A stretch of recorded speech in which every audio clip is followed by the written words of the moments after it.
Buenas noches a todos, gracias por estar aquí. Vamos a dar inicio con el conversatorio de este mes. Hoy se encuentran con nosotros Javier Tun de Imalab Social. Es una empresa que se encarga básicamente como de atender gestión de proyectos que tienen que desarrollar con el gobierno. Sus asuntos, como los fenómenos como que más tratan, son la migración, pero también la trata de personas, es decir, todas las problemáticas sociales desde un punto de vista multidisciplinar. Y también está con nosotros Masur, Fátima Masur, quien es coordinadora del albergue Hermanos en el Camino de la sede Ciudad de México. Hoy nos van a hablar un poco como de, nos van a dar como un marco para poder plantearnos las problemáticas aledañas al fenómeno de la migración y cómo esta nos ha afectado cómo esto afecta, este fenómeno afecta a la sociedad, qué problemáticas podemos como pensar y un planteamiento de qué diálogos podemos tener como sociedad al recibir este tipo de fenómenos. Entonces, les doy la palabra a Javier y pues muchas gracias por estar con nosotros. No, gracias a ti por invitarnos, por abrir este espacio. Pati, pues gracias por aceptar también la invitación. De acuerdo a lo que nos comentaron, la idea es platicar, conversar sobre nuestras impresiones y también sobre lo que en lo que hemos participado en el paso de la caravana. Me parece que de alguna u otra manera nos hemos involucrado, me parece, buena parte de la sociedad. Y lo que intentaremos hacer en este rato es conversar sobre la experiencia que hemos tenido ambos en el paso de la caravana por la Ciudad de México y nuestra lectura sobre algunos aspectos que nos parece relevante poner en la mesa y que también podamos discutir con ustedes. Y me gustaría empezar por hablar un poco de la situación de los países de donde provienen los compañeros de la caravana y específicamente sobre Honduras. La mayor parte de las personas que integran las caravanas son de Honduras. La primera caravana salió de San Pedro Sula y quisiera abrir este diálogo con algunos datos de contexto que nos permitan acercarnos un poco a comprender los motivos por los cuales la gente decidió salir y participar en este llamado éxodo, en esta caravana. La situación política de Honduras es complicada. El año pasado, el presidente de ese momento se reeligió de manera inconstitucional, generó una crisis política que devino en decenas de muertos, en cientos de heridos, en también una cantidad importante de presos, gente que todavía sigue presa ante la inconformidad de este régimen político que ahora tiene Honduras. El presidente en turno decidió reelegirse cuando la Constitución no lo permite y generó un ambiente político muy tenso. Honduras es un país de 9 millones de personas aproximadamente. Según la medición de la pobreza, 6 millones de hondureños viven en pobreza. Es decir, 2 de cada 3 hondureños están en situación de pobreza y alrededor del 45% de la población vive en pobreza extrema.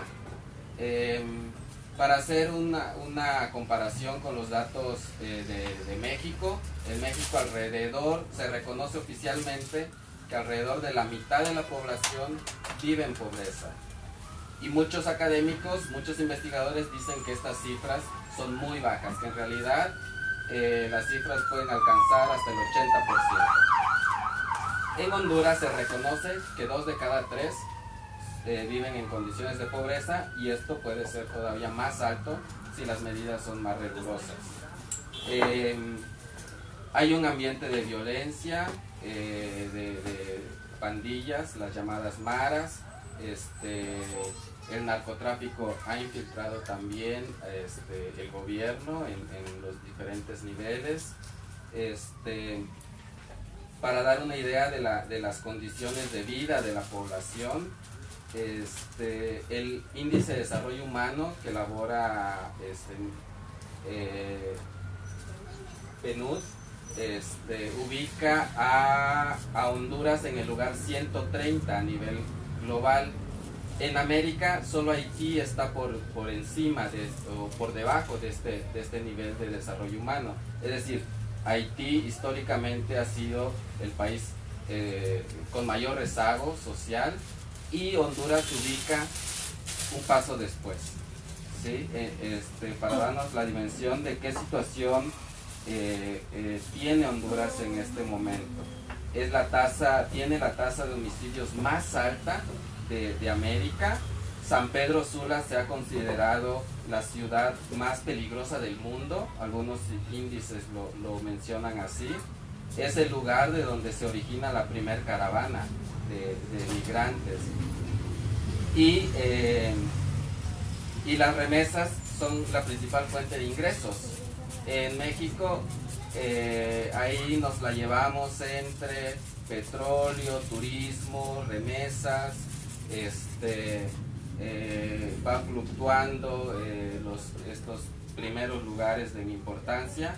En Honduras, las remesas que vienen del exterior son la principal fuente de ingresos del país. Y bueno, todos estos aspectos han configurado un escenario en donde los flujos migratorios son desde hace algunos años parte del escenario social. Es decir, las personas no empezaron a migrar hace unas semanas, llevan ya varios años con estos patrones de flujos migratorios, tanto de Honduras como de El Salvador y Guatemala, pero principalmente Honduras.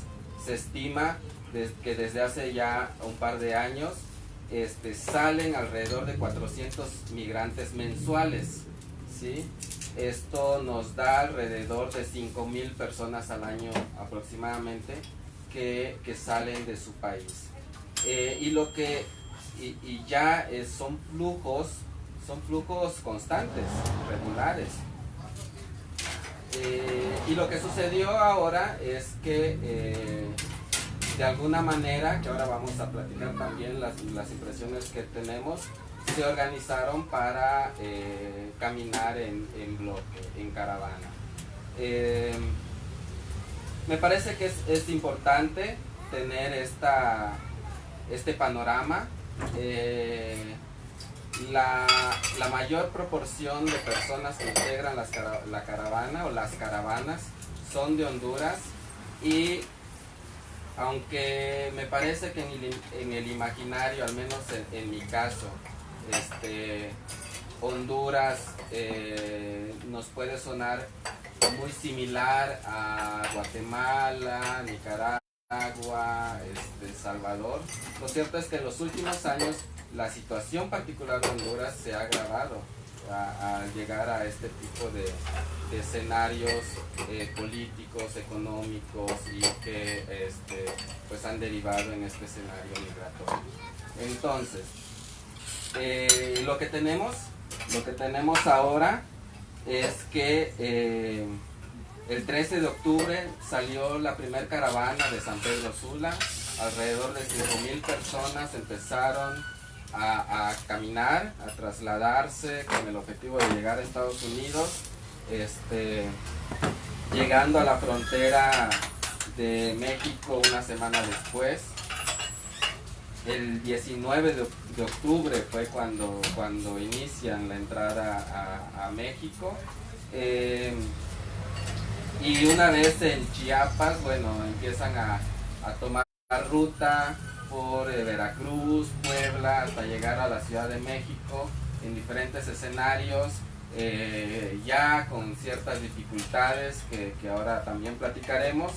Y yo tengo anotado el domingo 4 de noviembre como el día en el que la caravana entra a la Ciudad de México. Es decir, se anunciaba que iban a llegar el lunes, el domingo nos avisan que ya estaban llegando los primeros cientos de personas, con indicaciones de que llegaran a la Basílica de Guadalupe, a la Casa del Peregrino, algunos se fueron al Zócalo, ya había la indicación de que llegaran a la Magdalena Mixhuca, pero había cierta desinformación. Y bueno, a partir del domingo entran en acción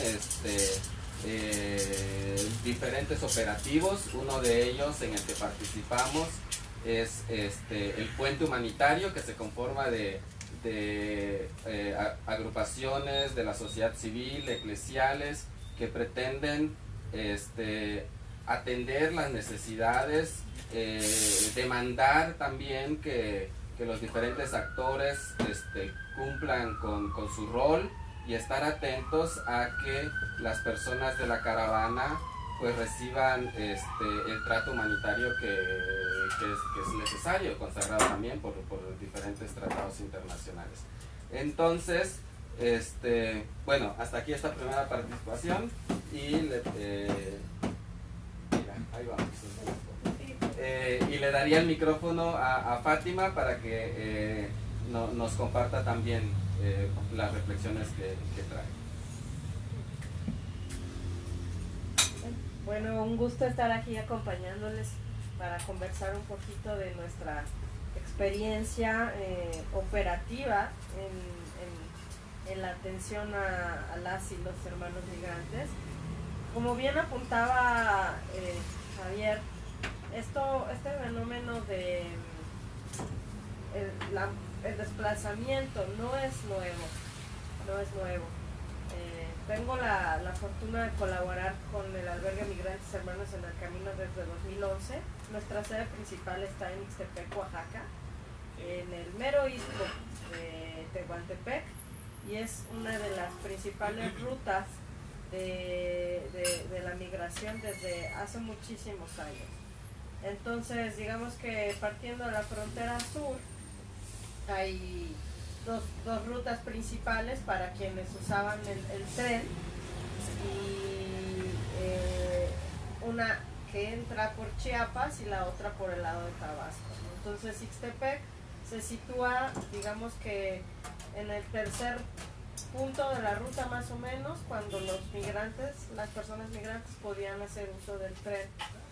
Entonces, lo primero que yo quisiera comentarles es que en efecto estamos viendo una nueva forma de caminar, pero eso no quiere decir que las cantidades sean las que vemos ahora, y que muchos se asustan de que a la ciudad llegaron 7,000, 8,000 personas, cuando en el 2012 cada tercer día llegaban a Ixtepec en el tren entre 400 y 1,200 personas, cada tercer día. Entonces, este denominado éxodo, como bien decía Javier, no es de hace un mes. Tenemos años atendiendo personas migrantes en estas cantidades. ¿Qué pasó? Que sí, efectivamente buscaron una manera de caminar protegiéndose. Pero podríamos, o se preguntarán, ¿pero protegerse de qué? ¿No? Bueno, en el camino pasan cosas inenarrables. Cosas que si vemos en las noticias y nos enteramos un poco, es lo menos que se sabe, ¿no? O sea, son cosas que robos, violaciones, extorsiones, secuestros, asesinatos, pasan cosas gravísimas en todo el trayecto. Entonces, efectivamente, pues las personas estaban buscando una manera de migrar con ciertas garantías de seguridad y de protección. Porque hay innumerables estudios de innumerables organizaciones, académicos, de instancias internacionales que ya han apuntado la crisis que enfrentan las personas que deciden salir de su país. Ahora, también precisar que siempre me gusta como aclarar esto, que nadie sale de su país por gusto. Nadie sale por decir, ay, voy a conocer territorio mexicano con mochila, ¿no? Estos no son los mochileros europeos que nosotros de repente vemos, ¿no? O sea, son gente que verdaderamente está saliendo por motivos pues muy graves, de los que ya ha mencionado un poco Javier, pero que también vivimos en México en diferentes medidas. Y bueno, pues aquí, si alguno de ustedes no tiene un familiar en Estados Unidos, será raro, ¿no? Pero por lo menos yo sí tengo 2 tíos. Entonces, pasa también que la sociedad mexicana está como en un dualismo, ¿no? Como que tuvimos la oportunidad en la atención a la caravana en la Magdalena Mixhuca de mirar con nuestros propios ojos de cómo las personas se vuelcan ayudando. No quiero decir que iban y llegaban y se quedaban ahí, ¿no? Pero llevaban cantidad de cosas, ropa, artículos de aseo personal, zapatos, juguetes, comida. Entonces es impresionante, ¿verdad? O sea, es que no es trillado decir que la sociedad mexicana es solidaria, lo es, pero también hay una parte de la sociedad que es dura, que se mantiene en este espectro pues no quisiera decir de derecha, pero en un espectro en el que hay una discriminación y una xenofobia que de verdad nosotros no nos lo imaginamos, ¿no? Hay estudios también de CONAPRED en donde se han hecho preguntas respecto al trato que la sociedad mexicana le da a las y los migrantes centroamericanos y de otros lugares, y es impresionante también. O sea, hay muchas personas, incluso en la Ciudad de México, que no tienen idea de lo que pasa con las y los migrantes. Como que en general las personas tenemos mucho la visión en lo que pasa con los mexicanos en Estados Unidos, y entonces ahí sí nos sale el nacionalismo y nos sale esa parte de ay, pobrecitos, y cómo los tratan, y entonces nos enojamos con estas muestras de xenofobia en los restaurantes cuando les dicen a los mexicanos que porque hablan en español y otras cosas. Y la realidad es que aquí también pasa, aquí también ocurre en diferentes partes del país. Entonces también no perdamos eso de vista, ¿no? Que es esta dualidad en la que coexistimos, y que también hubo otro fenómeno interesante que me gustaría rescatar, y que es que justamente pues acaba de pasar lo de Nayarit. Entonces cuando se empezó a hacer el llamado de que pues apoyáramos a nuestras hermanas y hermanos, pues muchas personas sí decían, bueno, ¿y qué pasa entonces con las personas en Nayarit que también necesitan, ¿no? Bueno, y también podemos cuestionarnos, bueno, ¿y qué pasa con los niños de la calle, con los indígenas? ¿Y qué pasa con otras causas sociales, no? Bueno, nosotros estamos en esta causa social y es la causa social que hemos abrazado, y pues habrá otros que abrazarán otras causas sociales. Y necesidades hay muchas. Y un grupo importante de migrantes, rezagados de esta oleada, digámoslo, continúan en la ciudad y tal vez ya no son tan visibles, pero están aquí y siguen necesitando de nuestra ayuda. Entonces también es algo que tenemos que considerar, ¿no? Voy a dejarlo acá, si quieres mencionar algunas cosas. Sí, me gustaría platicar desde mi lectura como voluntario, como parte de este frente que se constituyó para atender a los migrantes, pero también desde un poco desde mi disciplina. Las lecturas que le di, algunos aspectos que me parecen relevantes. Y voy a retomar esta cuestión sobre la discriminación. En realidad, lo que nos muestran los últimos resultados de esta encuesta nacional sobre discriminación es que esencialmente somos una sociedad que discrimina al diferente, discrimina al otro. Y aunque nos duela, es necesario reconocer esta situación, que nos ayuda a entender qué es lo que sucedió en las últimas semanas, en estas ambivalencias, por un lado de la cantidad de ayuda que llegó, que incluso nos rebasó durante los primeros días.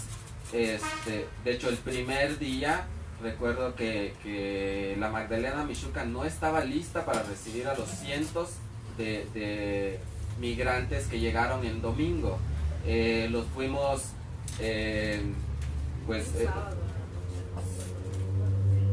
sí, empezaron a llegar el sábado en la noche, el domingo ya se dejaron venir por cientos. La primera noche que durmieron en la Magdalena fue domingo. Estaban dispersos por diferentes puntos de la ciudad, perdidos en el metro, en fin. Ya en la tarde, noche, cuando ya la mayoría estaba concentrada en la Magdalena, resulta que la Magdalena no estaba lista. No había una carpa, por ejemplo, donde dormir, cuando el gobierno de la Ciudad de México había ofrecido estos espacios. Tuvieron que dormir en las gradas del Palillo Martínez, con las implicaciones que esto tiene, ¿no?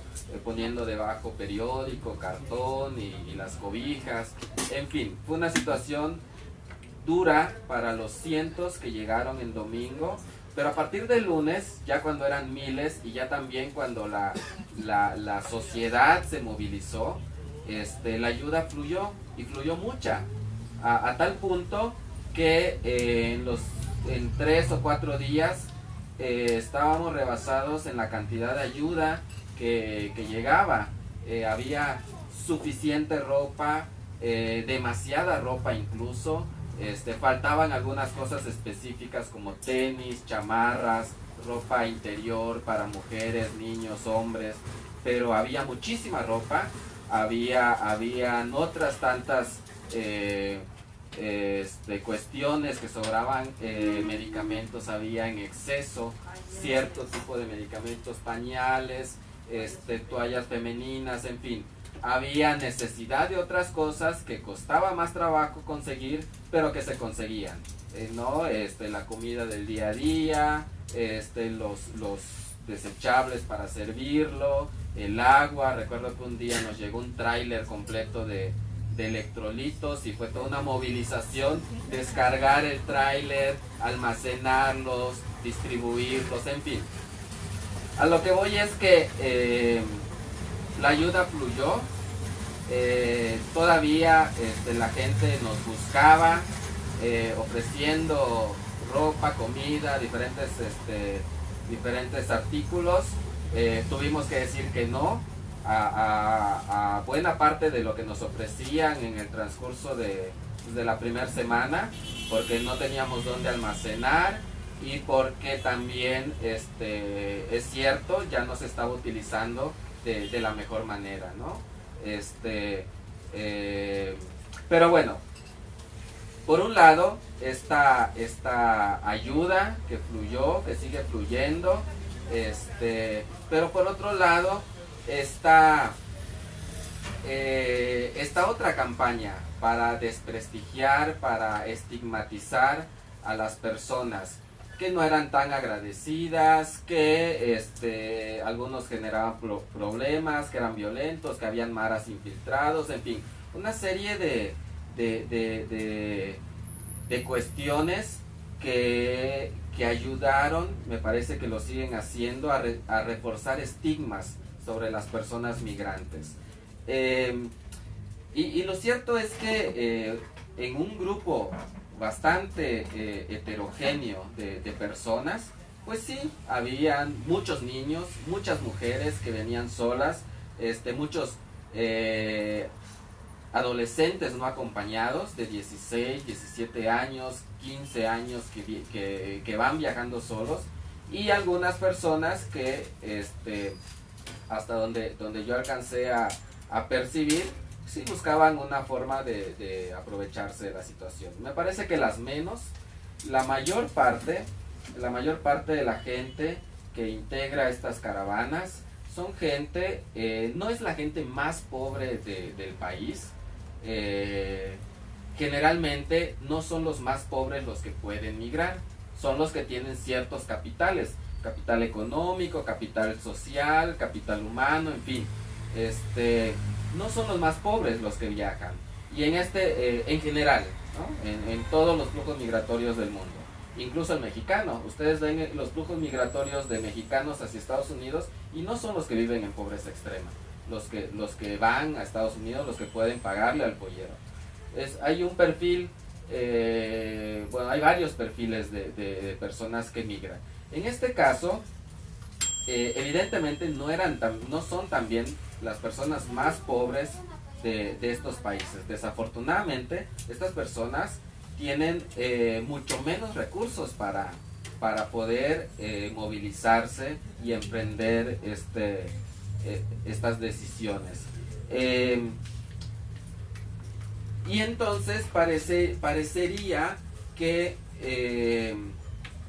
esperábamos, como sucede con otros grupos de población, a la persona que está esperando ayuda y que debe de agradecer porque es lo único que tiene, como a veces nos sucede con los pobres. Es decir, el pobre bueno es el pobre indígena que no sabe leer, que agradece cualquier apoyo que recibe. Pero hay pobres malos, ¿no? Hay pobres que parecería en el imaginario que no necesitan de nuestra ayuda porque tienen una beca o porque tienen para comer, ¿no? Y lo cierto es que independientemente del perfil de las personas que integran las caravanas, todas necesitan el apoyo humanitario, pasen por donde pasen. Es decir, el mundo ha avanzado hacia acuerdos, hacia ciertos reconocimientos de que las personas, por el hecho de ser personas, necesitan garantizarles ciertos derechos y cierto apoyo, independientemente de la situación legal o de la situación socioeconómica que tenga. Y parece que esto es parte también del dilema que estamos sufriendo, ¿no? Que estamos sufriendo como sociedad al momento de decidir si apoyamos o no apoyamos una a veces incluso parecería que es una causa política o causa social, cuando en realidad de lo que se trata es de una necesidad humanitaria que valga la redundancia, que necesita atención de una sociedad, de un gobierno, y que ante me parece que la inacción o inoperancia de actores que están más que tienen responsabilidades concretas en el tema, la sociedad civil ha salido a dar la cara. Y en este sentido me gustaría poner en la mesa que en los últimos días, en las últimas semanas, la polarización ha aumentado. Es decir, las personas o están a favor o están en contra, pero muchas de ellas deciden no apoyar porque creen que la caravana no necesita o no merece el apoyo. Y aunque ciertamente con el paso de los días se van surgiendo informaciones sobre los motivos, sobre los roles tanto políticos como de otra índole que está jugando la caravana, es que en medio está quedando la propia caravana. Están personas, seres humanos, están en medio de estas discusiones, están en medio de estos conflictos o de estos debates. Pues son personas, miles de personas que necesitan un lugar donde dormir, que necesitan alimentarse 3 veces al día o 2, que necesitan cubrir sus necesidades básicas, valga la redundancia. Y en este sentido, más allá de los posicionamientos que tengamos respecto al rol de la caravana como un actor político, como una pieza dentro de un debate o de una discusión, me parece que no hay que perder de vista que estas caravanas están conformadas por personas que salieron de su país huyendo, muchas de ellas no en peligro de muerte, ¿cierto? Huyendo, buscando una vida mejor, eso sí, orilladas por una situación o por una condición en donde sus expectativas se han visto canceladas, donde no hay futuro para sus hijos, donde no hay futuro para las nuevas generaciones y donde ese futuro lo tienen que buscar allende fronteras, dejando sus pueblos, dejando sus casas, abandonando todo lo que tienen, porque realmente lo que tienen ya no les alcanza para pensar en un futuro. Estas personas siguen necesitando de ayuda humanitaria y estamos ahora en una situación en la que muchas personas, muchos actores de la sociedad mexicana se están cuestionando este apoyo. Y bueno, me parece que lo dejo hasta aquí para que Fátima nos dé también las impresiones de lo que está pasando en las últimas semanas. Voy a permitirme retomar algunas ideas compartidas por Javier en cuanto, por ejemplo, vuelvo otra vez un poco a lo que presenciamos, he dicho juntos y porque estuvimos trabajando mano a mano en esto en cuanto a cómo se volcaba la sociedad en esta dinámica de solidaridad. Pero también mencionarles algo interesante, también había muchas cosas que se donaban que realmente eran innecesarias o que no innecesarias, sino más bien poco útiles para la población a la que iban dirigidas, ¿no? Por ejemplo, como que siento también que sí tenemos esta cultura de solidaridad, pero en cuanto, por ejemplo, a la donación de ropa, sí me gustaría compartirles que había cosas que de verdad uno decía, bueno, ¿es en serio? Disfraces de niños, zapatillas, vestidos de noche, ropa en pésimo estado, ropa interior usada, o sea, sí, llegan cientos de bolsas de ropa, pero ropa que tampoco les iba a servir para el camino, ¿no? Playeritas pues nuevas, pero súper delgaditas, que pues más adelante prácticamente no les iban a servir.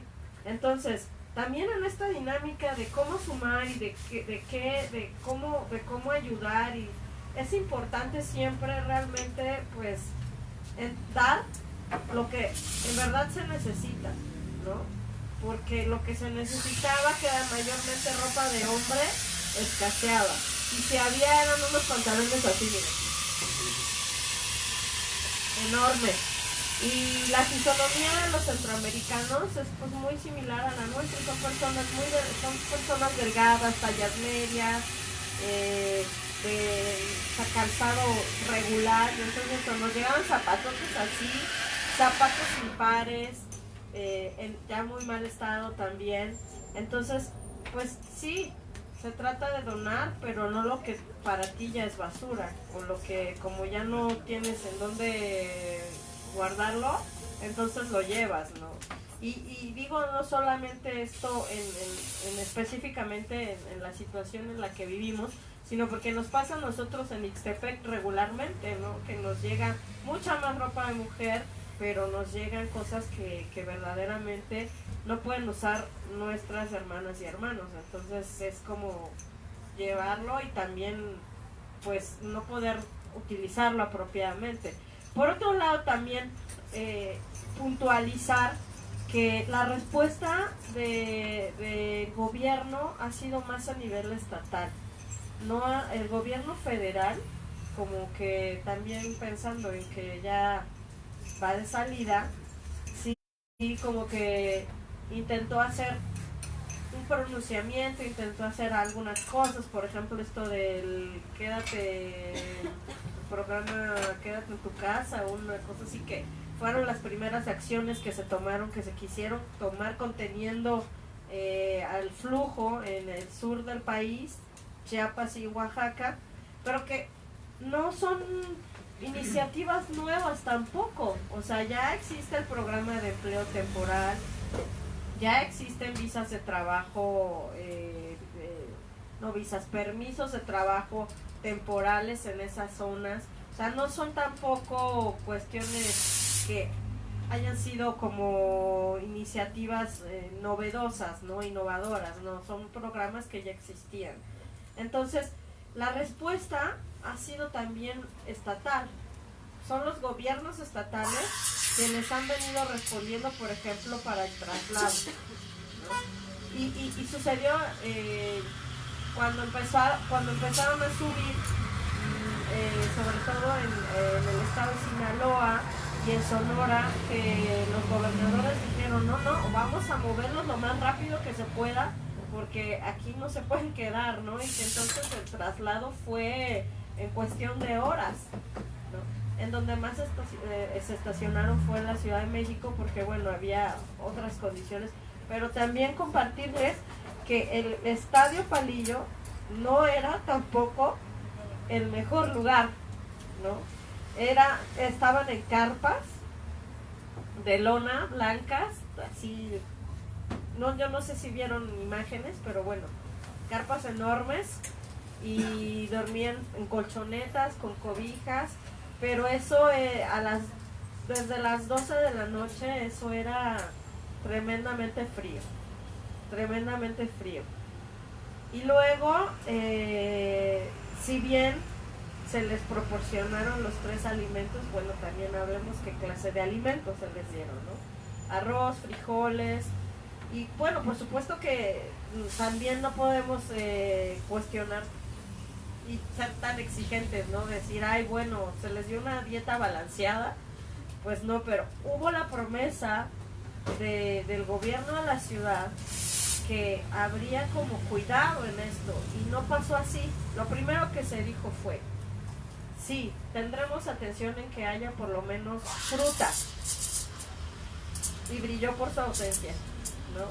Y sigue brillando por su ausencia, ¿no? Entonces, eso por un lado. Por el otro lado también el hecho de que de la atención médica, por ejemplo, ¿no? Sí, estaban ahí permanentemente, pero había falta de insumos, los baños resultaban insuficientes. Paréntesis, que los médicos les daban la receta, vaya y consiga su medicamento, ¿no? Entonces, ya conforme fueron avanzando los días, por ejemplo, ya casi al final, porque además este espacio fue prestado solamente por una semana, pues aparte se venía, no, 2 semanas, no fueron 2 semanas, pero aparte pues se venía capital, ¿no? ¿Cómo iban a seguir las y los migrantes ahí con tremendo festival por venir, ¿no? Entonces había que moverlos. Y ahí fue donde también empezamos a enfrentar hacia dónde había que llevar a quienes se quedaban. Y aquí lo interesante fue también esta negociación un poco con el gobierno de la Ciudad de México de buscar otros espacios. Ya por supuesto eran muchos menos, ya no eran 7,000, que yo creo que siempre hubo más de 7,000, ¿no? No, es que eso era un mundo de gente, de verdad, no tienen una idea, eso era impresionante. Y antes de pasar porque también en la ciudad ha sido un peregrinar, ya estamos en el tercer sitio, donde están ahora ya es el tercer sitio donde están en la ciudad, pero el día que llovió, ¿tú recuerdas qué día fue? Un día que amaneció, lunes o martes, un día que se cruzó un frente frío con una masa de aire polar. Bueno, ese día fue más que terrible. La carpa donde nosotros estábamos, había una carpa ahí al fondo que decía Iglesias de México y que era donde llegaba la ayuda, se inundó. Entonces hubo que mover todo, con cantidad de ropa que se echó a perder básicamente porque se mojó. Y entonces tuvimos, además de que atender a las personas, trabajar en rescatar lo que teníamos ahí y reorganizarnos para seguir dando el servicio. Compañeros que estaban ahí colaborando, que terminaron empapados porque además llovió prácticamente hasta buena tarde, ¿no? Ese día, por lo menos hasta las 3, 4 de la tarde, seguía lloviendo. Entonces uno de mis compañeros terminó con el pantalón mojado. Para cuando yo llegué ya se había secado, ¿no? Ya se le había secado la ropa. Pero ese día fue apocalíptico, de verdad, fue tremendo. Entonces, un espacio que sí estaban todos concentrados allá, pero que no tenía las condiciones tampoco, o sea, no era humano, tampoco era humano lo que estábamos viviendo ahí. Y después de ese día en el que, bueno, se sacó la jornada, y que nos fuimos a este otro nuevo espacio, el albergue del peregrino. Bueno, quiero comentarles que ahí eso era, no sé si lo vieron en las imágenes, pero eso es prácticamente una vecindad, y ahí había cerca de 600 personas en pequeños cuartos, que si bien había baños ya propiamente, como pues sí, WCs con sus puertas, no había regaderas, y pues es un espacio muy pequeño. Entonces pues ahora sí que fue unas por otras, ¿no? Nos fuimos a un espacio techado, más caliente, pero donde había hacinamiento y donde no había donde bañarse, por ejemplo. Por ejemplo, en la Magdalena, pues sí hubo muchas actividades como para que ellos estuvieran pues distraídos, ¿no? Y había personal del DIF haciendo activación física, y los niños tenían espacio para correr y estar como pues más desahogados en ese sentido. Entonces llegamos al albergue del peregrino y bueno, ahí todos ahí un conglomerado humano ahí, que tampoco terminó siendo el mejor espacio, ¿no? Pero al menos estaban guarecidos del frío, pero entonces no había regadera. Y ahora estamos otra vez un poco como al principio. Entonces, este espacio del albergue del peregrino solamente nos lo prestaron por una semana. ¿Por qué? Pues porque venían los peregrinos. Entonces, ahora estamos en el Faro Tláhuac, que está lejísimos. Y es también, pues no sé si lo conozcan, pero es un domo. Entonces, eso en las noches es una hielera. Entonces, ahora estamos otra vez con baños portátiles, sin regaderas, y en un espacio que es súper frío, y que entonces estamos otra vez como con las personas con afecciones en las vías respiratorias y que aquí lo que quisiera agregar es que la respuesta de la sociedad, como se había visto en la Magdalena, pues ya no están. Ya no están. Yo no sé si es por la distancia, porque ahora estamos concentrados más bien en lo que está pasando en Tijuana, que es gravísimo también. Pero ellos siguen aquí y nos siguen necesitando acá. Voy a cortarlo acá. Okay. Pues para que podamos platicar, me parece, ¿no? Sí. Estamos cerca de cumplir un mes desde que empezaron a llegar los compañeros de la caravana. No se han ido, es decir, algunos se han ido, han llegado otros. Cuando hablamos de caravanas es porque se han organizado para salir en grupo en esta estrategia de visibilización y de protección, y se siguen organizando. Yo alcancé a ver algunos chats de grupos de WhatsApp de los compañeros donde avisaban en sus países, ¿no?, que tal fecha iba a partir otra caravana. No sé si eso efectivamente sucederá ante todas estas coyunturas de los últimos días. Lo cierto es que el flujo sigue, no se va a detener. Estas caravanas, está en veremos de qué sucede, si siguen surgiendo las caravanas para llegar pues para hacer el recorrido. Lo cierto es que, y con esto nos gustaría abrir el micrófono, es que los compañeros migrantes siguen en la Ciudad de México. ¿Alrededor de cuántas personas hay en Paro Tláhuac hoy? Como 340. 340, ya no son los 7,000, pero son personas que siguen aquí. Muchas de ellas, o algunas de ellas también, han decidido quedarse en la Ciudad de México. Algunas han decidido regresar a sus países ante el panorama que se ha presentado en Tijuana. Pero lo cierto es que la emergencia humanitaria no ha terminado. No ha terminado, y aunque sean cientos, aunque sean decenas de personas, son personas que por el hecho de ser personas necesitan que ciertas garantías mínimas en su tránsito por cualquier territorio. Y en este caso nosotros como sociedad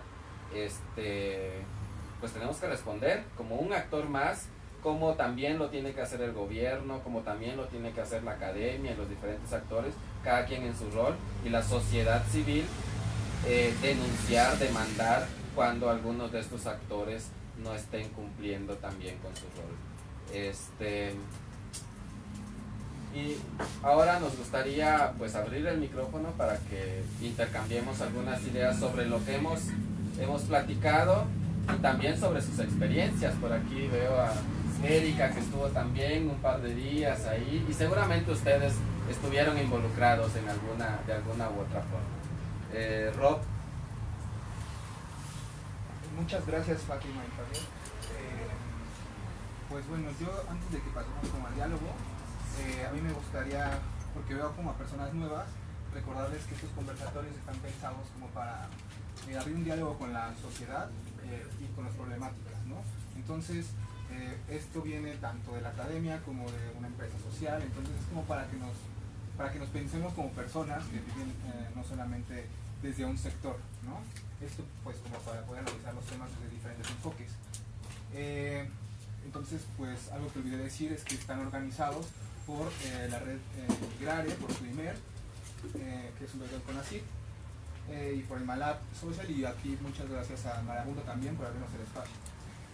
Bueno, lo que yo tuve la oportunidad de ir a Tepec, justo al albergue, y una de las cosas que yo me acuerdo que le pregunté a la hermana que coordina ahí, era como esta otra visión de pensar al migrante como desde mi disciplina, ¿no? Yo soy filósofo, bueno, yo estudio filosofía, y yo pienso mucho en el papel ético Entonces, digamos que lo que yo le planteé ahí, que es algo como que me dijo que es como algo muy importante y que siempre está ahí, pero que pocas veces se piensa, es esta visión de cuál es el motivo que cuando vemos a un individuo solo, aislado, que no va en una caravana, no tiene tanta visibilidad. Y esto es como de cómo podemos entonces pues dejar que, cuál es como esa categoría o esa noción para que puedan seguir su camino. Y entonces empezamos a hablar sobre esta idea de esperanza, de que detrás no hay nada y que siempre piensan que en el futuro algo es como mejor. Entonces este es como el motor que les da como una fuerza física. Además, con la connotación religiosa que tiene el albergue, creo que despierta como un fenómeno muy interesante en las personas que llegan ahí. Entonces, básicamente lo que me gustaría como abrir como discusión, como una primera perspectiva, sería esta idea de cuál es la diferencia entre un migrante que viaja en caravana con un migrante que lo hace aislado. Pensemos en que incluso cuando vienen en familias, no están tan comunicados como cuando lo hacen en caravana. ¿Alguien más quiere preguntar algo? ¿Conversar algo? No, o sea, me gustaría como hacer la reflexión en tanto a que ahorita, o sea, pensar como la migración y justamente como las caravanas, no como algo de coyuntura, o sea, como ahondar como en esta visibilización específica que ha tenido esta caravana migrante en especial, o sea, como el porqué y pues y las acciones que se han tomado al respecto, que justo es las que nos platicaron, pero o sea, pensar que, primero que las caravanas pues tampoco es algo que sucedió este año, o sea, las caravanas pues vienen de años, o sea como yo diría 10 años, que los migrantes se vienen organizando de esta manera para hacer como el recorrido a través de México y pues es como, o sea, creo que es necesario pensar como por qué la gente, y fue una pregunta que ustedes también plantearon, ¿no? Como por qué migrar en caravana y no hacerlo aquí también pues de manera como de grupos más pequeños, ¿no? Y que también como es esta visibilización que se tiene cuando se migra en caravana, más en este año, por ejemplo, que cuando se migra como en grupos, que, o sea, incluso pues si pensamos como el traslado a través de la bestia, o sea, es porque pues es más barato, es un camino directo, pero también porque lo que permite es como cierto ocultamiento, ¿no? O sea, tanto de las autoridades, incluso de la sociedad, y que la sociedad como mexicana, o sea, la migración centroamericana es algo, o sea, es un proceso que ha tenido muchísima presencia en los últimos años, pero que al mismo tiempo como que no se ve, ¿no? O sea, es como sí pasa, pero, y ahí están los migrantes, pero no nos afectan, o cierto discurso como ahí ambiguo, y sí, o sea, pensar como, ¿por qué este año, o sea, sucedió como tanta movilización social? O sea, ¿por qué tuvo tanta visibilización, no? Y como mediatización del proceso.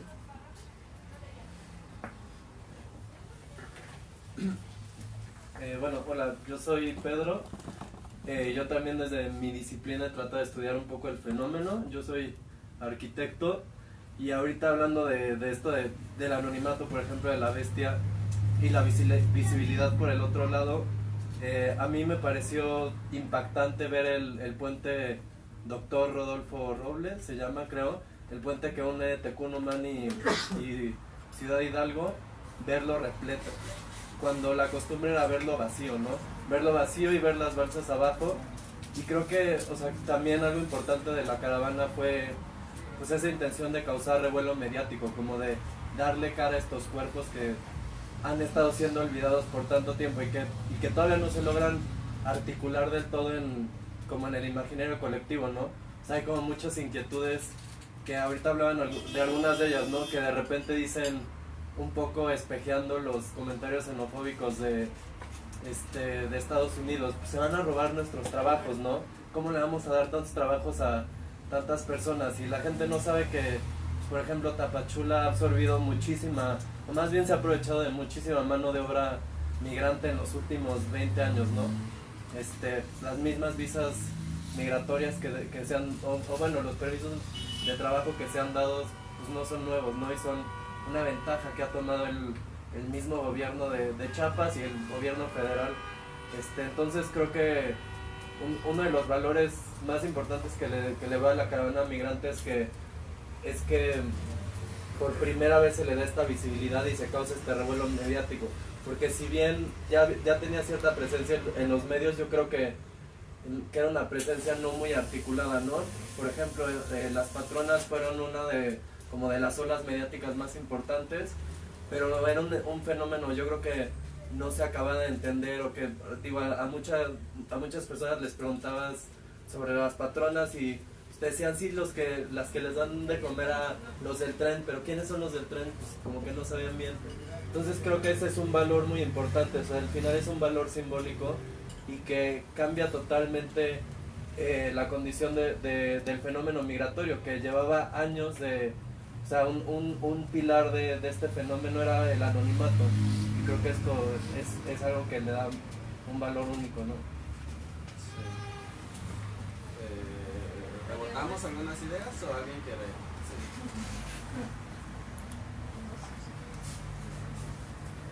Pues a mí me gustaría repensar las circunstancias también desde mi disciplina, que es la literatura y la crítica del arte. Yo me pregunto también cómo contar la caravana, cómo contar la experiencia del migrante, y no solo cómo contar, sino también cómo visualizar la caravana y desde dónde, qué es lo que se está produciendo en torno a este tema, y no solamente como una representación artística, sino también como una narrativa, ¿no? Entonces a mí me gustaría un poco pensarlo desde ese ángulo. También me remito a un poemario de Balán Rodrigo que se llama Libro Centroamericano de los Muertos, que da un poco una especie de testimonio en torno a las diferentes experiencias migrantes, pero yo específicamente a raíz de la caravana, ¿no? También un poco quién le da voz a los migrantes, si ellos tienen que contar su historia. No sé, estas son ideas un poco dispersas que tengo en torno a esto. Hola, me llamo Andrea, yo estudio sociología y estuve unos días en el deportivo y pues pude notar como muchas cosas, ¿no? Como mencionaba, no es un grupo heterogéneo, hay mucha diversidad en cuanto a personas y me parece que se están como gestando movimientos y resistencias importantes, ¿no? Por ejemplo, me tocó estar en la asamblea de mujeres y creo que es una manera de organizarse en respuesta a que justamente pues tienen necesidades y que dentro de la misma caravana hay como conflicto, ¿no? O sea, hay conflicto interno. Lo primero que yo, bueno, cuando me bajé del metro, bajas de Ciudad Deportiva, ibas pasando, ¿no? Para entrar a Puerta 6 y lo primero que pude notar en ese momento fue, bueno, había mucha gente afuera. Y también había como mucho hostigamiento, ¿no? Hacia las compas y creo que eso es algo de lo que no se está hablando como tanto y que me parece importante, ¿no? Porque yo notaba mucho ese conflicto. Por ejemplo, había también compas del sector trans que eran constantemente acosadas, ¿no? En el mismo interior de la caravana. Y creo que esas son cosas que se tienen que tomar en cuenta. Como decimos, no sabemos a dónde va a terminar como el conflicto, ¿no? Ni de si va a salir más caravanas respecto ya a esta coyuntura que hay, o si la que está ya se va a empezar a dispersar. Pero en el caso de que continúe, creo que tenemos que prestar atención a esos problemas que se están gestando dentro de ella, no desde como desde un sentido de jerarquía, ¿no? De nosotros vamos a ver cómo solucionan sus problemas, porque ellos saben cómo solucionarlos, porque a raíz de eso nació la Asamblea de Mujeres, porque ellos mismos tienen como noción de sus problemas y de cómo lo van a solucionar, pero me parece que desde las organizaciones y desde los espacios y ayudas que está brindando el Estado, que se brinden como espacios y facilidades para que ese tipo de organizaciones y ese tipo de resistencias pues se sigan como generando y no como acallarlos y decir, bueno, no es que no hay espacio, ¿no? para generar este tipo de pues también encuentros. Muy bien. micrófono, puede ser sin micrófono. Sí, es para la grabación. Es para que se oiga más bien. Ok, buenas tardes, mi nombre es Margarita. Yo vengo por trabajo con la Organización para las Migraciones de las Naciones Unidas, pero bueno, los comentarios que voy a decir ahora serán a nivel personal. Con mi compañera hemos estado trabajando estas 2 semanas en el estadio y también he tenido la oportunidad de estar trabajando en el albergue del Peregrino. Primero de todo me gustaría comentar, que creo que se nos ha olvidado también un poco aquí, son los salvadoreños. O sea, hemos tenido una primera caravana de hondureños, pero también no nos olvidemos de los salvadoreños, guatemaltecos y algún que otro nicaragüense también hemos tenido. Varios puntos que hemos estado hablando que me han parecido súper interesantes. Primero de todo, como española les voy a decir que me ha parecido súper interesante el punto del dualismo que han comentado ustedes anteriormente.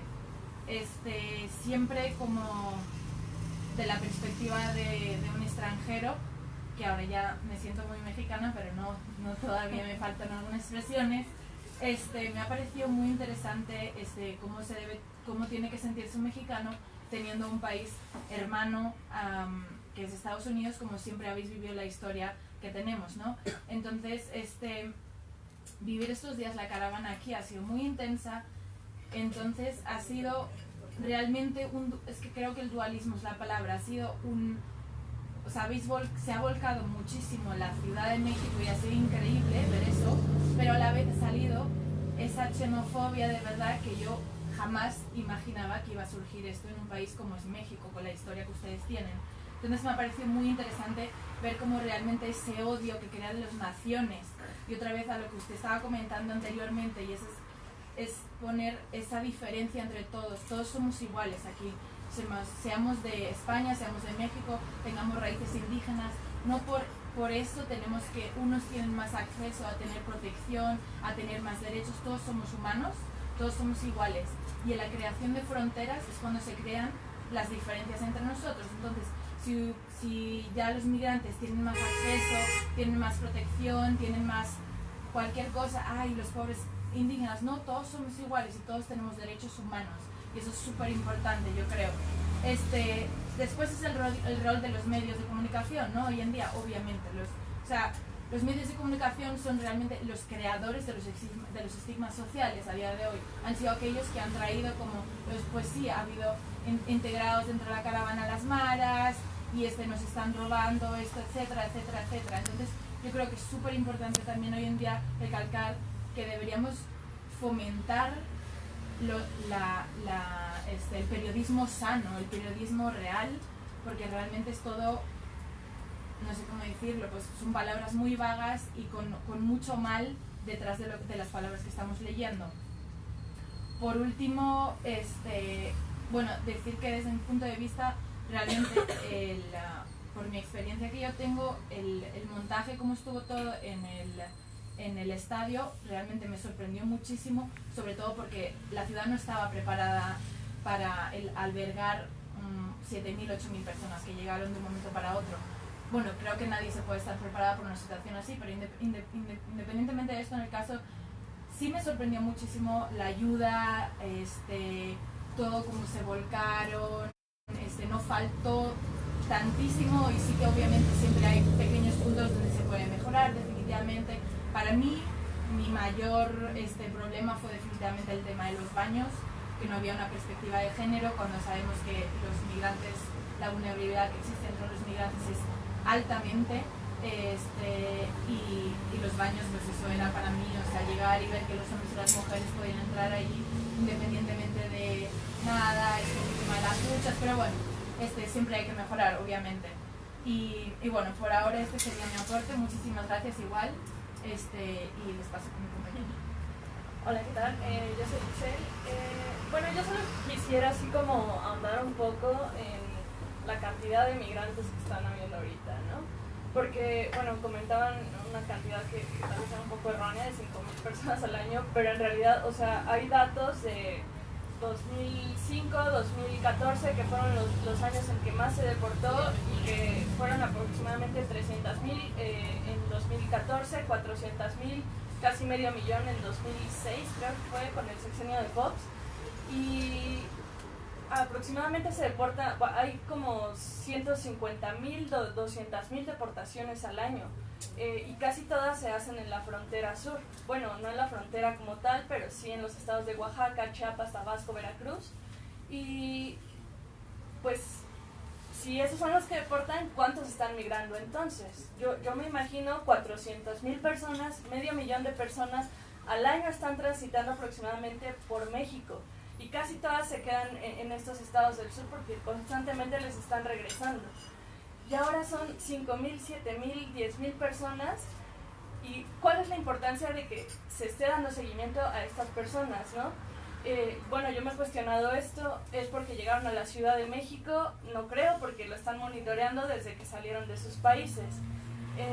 ¿Es porque vienen en conjunto? Yo creo que sí, esa podría ser una de las razones, porque desde varias estrategias se ha tratado de separar esta masividad que traen los migrantes cuando viajan en la bestia, cuando viajan en conjunto, a través de métodos de securitización en el sur, sobre todo en el sur, y pues ya vienen solos, vienen de a 2 personas, de a 3 personas, pero siempre están en México. Entonces, ahora que decidieron venir juntos y que han venido juntos así desde años pasados, pero creo que no fue tan grande, ¿no? O sea, venían, pero no tantas personas. Se visibilizó y, bueno, creo que habría que cuestionarnos qué es lo que va a hacer de esta caravana, ¿no? De estas caravanas. Porque la situación en Tijuana está terrible en las fronteras y, pues, bueno, a mí yo siento mucho dolor de las personas con las que estuvimos conviviendo hace 2 semanas que ahorita estén pasando por esto en Tijuana, y pues sí, creo que habría que reflexionar qué es lo que va a pasar, ¿no? Nada más. Sí. Me gustaría empezar. Un par de reacciones. Primero, a ver si me ordeno. Esta idea de que las causas sociales, por atender a los migrantes, dejamos de atender a los pobres, a los indígenas, en fin, a diferentes grupos sociales con diferentes necesidades. Me parece que hay demasiada evidencia que muestran que no son excluyentes las causas sociales, no son excluyentes las necesidades, y el tema no es una falta de recursos. Es decir, me parece que México tiene los recursos suficientes para atender nuestras diferentes necesidades sociales, incluyendo la de los migrantes. Y tal es así como que se estuvo padeciendo por carpas, ¿no? Y cuando llega el festival de música, hay recursos para aventar, ¿no? Es decir, las carpas están, y es decir, no es una cuestión de que falten recursos, falta voluntad para ponerlos a disposición de las necesidades que tenemos en este momento y en otros momentos en el país. Entonces, me parece que el tema de que la ciudad no estaba preparada, eso, lo que vimos en la experiencia, es que eso se resolvió o se pudo resolver en cuestión de horas, porque evidentemente la respuesta se activó de diferentes actores, de la sociedad civil, del gobierno, de las asociaciones religiosas, de los organismos internacionales, en fin, de las propias personas que en ríos fueron a dejar las cosas. Es decir, sí, es cierto, en los primeros momentos, en las primeras horas, la ciudad no estaba preparada, pero me parece que nuestras ciudades, nuestras sociedades, tienen con qué responder a estas necesidades. ¿Y por qué no lo hacemos en la medida en la que es necesario? Me parece que esta también es una gran discusión, porque ¿por qué hemos tenido que estar mudando de albergue? ¿Por qué hemos tenido que estar regresando a las mismas necesidades cuando ya las considerábamos superadas? en fin, me parece que tiene que ver con otra cuestión, que es la que bien apuntaban varios de ustedes, que es con la visibilización. Es decir, la novedad es que se está constituyendo un nuevo actor, que son los migrantes, ¿sí? Ya existe el gobierno de México, el gobierno de Honduras, de Guatemala, de El Salvador, de Nicaragua, el gobierno de Estados Unidos.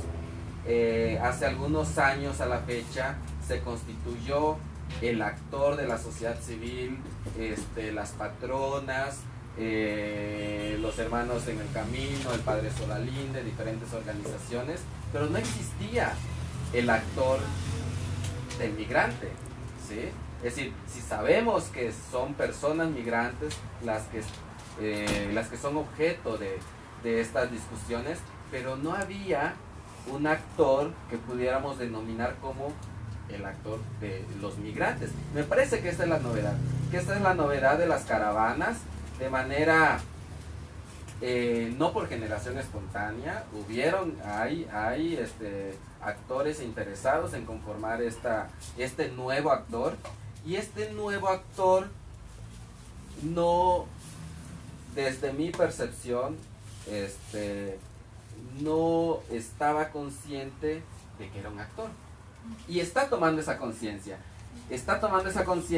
en las asambleas de mujeres, está tomando esa conciencia cuando deciden organizarse en asambleas nocturnas y tomar las decisiones, está tomando esa conciencia cuando se dan cuenta de que los gobiernos tienen responsabilidades en términos humanitarios, está tomando esa conciencia. Me parece que ese es un proceso que estamos viendo, no aislado de injerencias, pero me parece que es un proceso que está llevando a demandar ciertos mínimos de dignidad, por ejemplo, ¿no? Es muy grave la situación de los niños, niñas y adolescentes.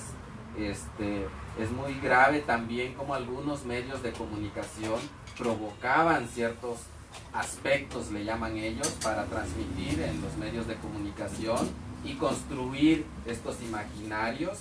Es muy grave también como algunas organizaciones han buscado tomar ventaja de esta situación, y ante estas situaciones me parece que los compañeros migrantes están tomando conciencia de que pueden o están constituyendo un actor que tiene voz, que puede participar en estas discusiones, ¿no? Y no solo ser objeto de las ayudas, de los debates, de las diferentes decisiones que otros tomen sobre ellos.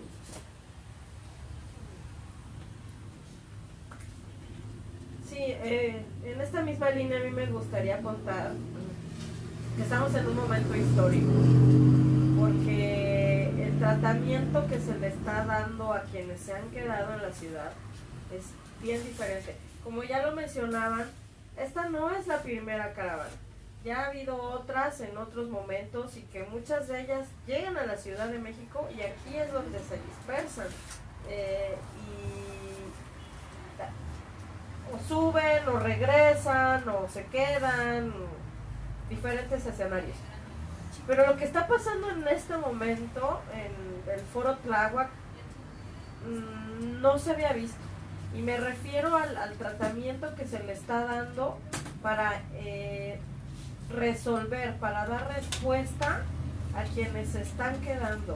Y que habría que como seguirle la pista a esto a esta respuesta que se está dando a quienes están quedando, y me quiero referir exactamente a lo que está sucediendo un poquito, que es que la regularización para los que se están quedando ahora está de la mano de una oferta de trabajo.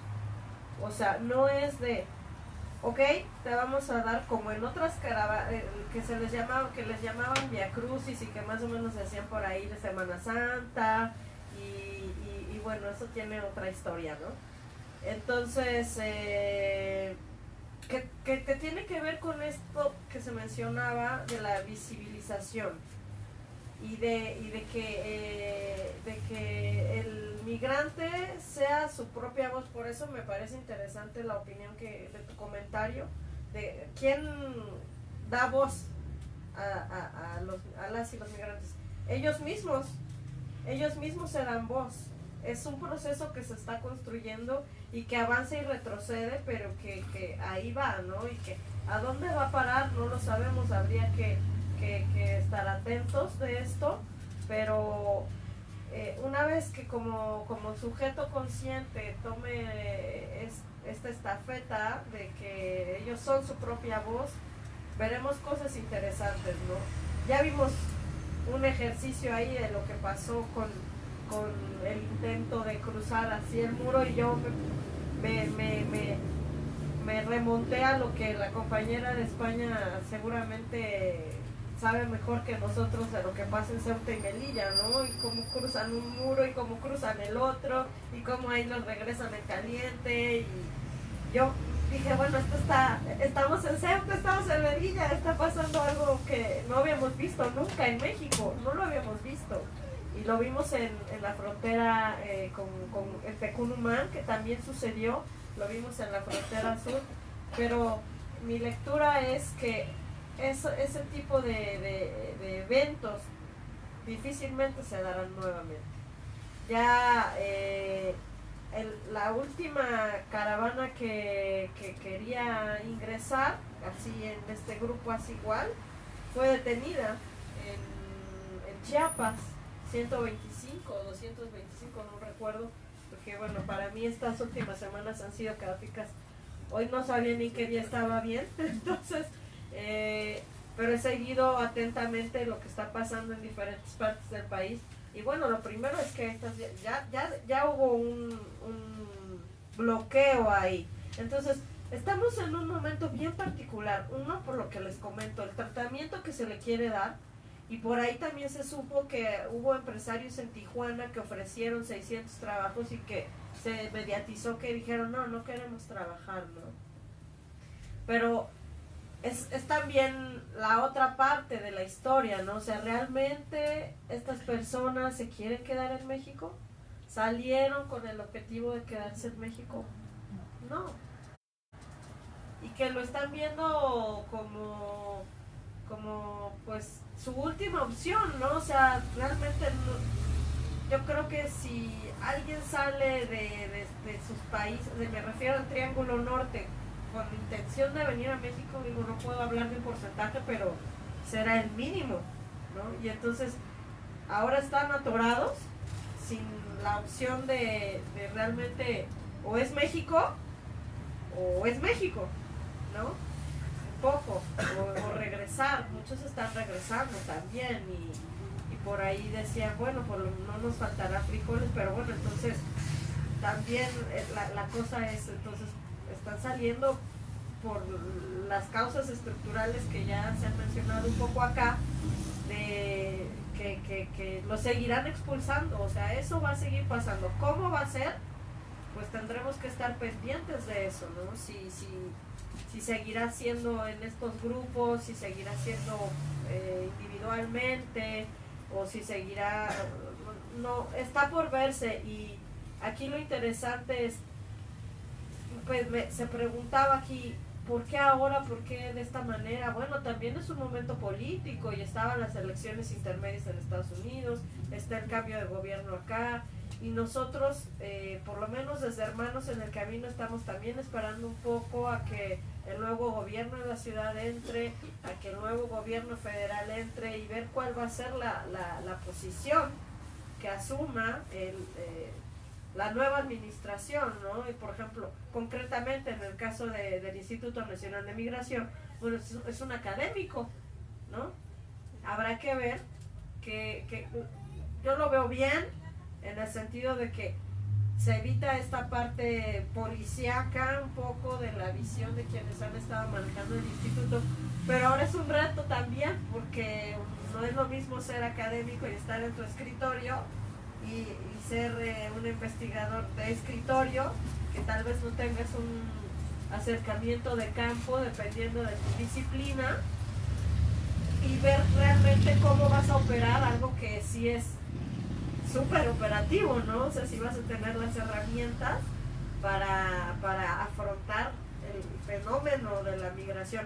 Y lo que me parece también muy interesante es justo eso, que el fenómeno de la migración es tan amplio que se le puede entrar desde diferentes disciplinas. Y qué bueno que está aquí un arquitecto, un filósofo, un literato, y que pueden explorar y estudiar este fenómeno desde esas aristas, ¿no? Científicos sociales, y que sí da para mucho, y que nos podríamos llevar toda la noche aquí hablando de particularidades, ¿no?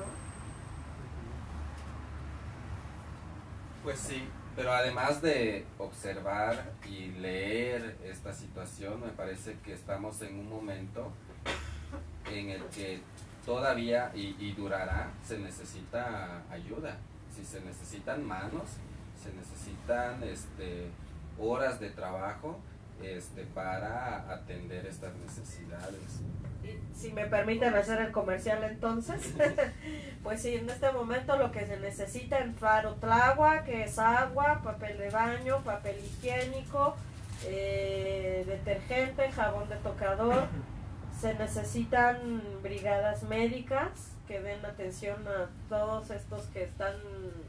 Eso es un concierto estereofónico, ya me lo dijo un compañero que se quedó a dormir ahí y me dijo, pues que bueno, vaya, yo no pude dormir porque tosían aquí, tosían allá, tosían acullá, entonces eso es, así está la cosa. Y se necesita quien vaya a ser guardia en la noche, entonces agua, leche, galletas, fruta.